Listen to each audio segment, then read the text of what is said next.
Sup, purple nurples, it's Pryce.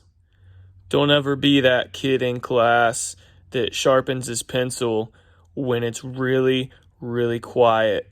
That kid, no one likes that kid. He's not very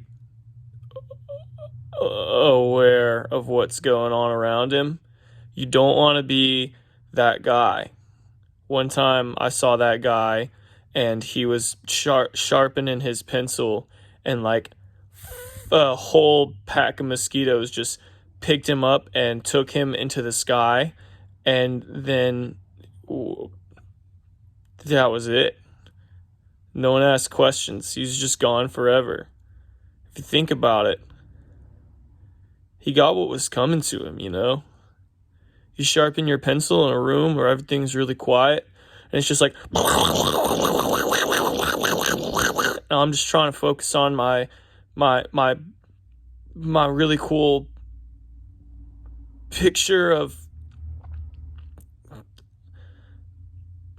stuff that I like to draw on a regular basis because I'm an aspiring artist. You deserve to be picked up by mosquitoes and taken to the great unknown of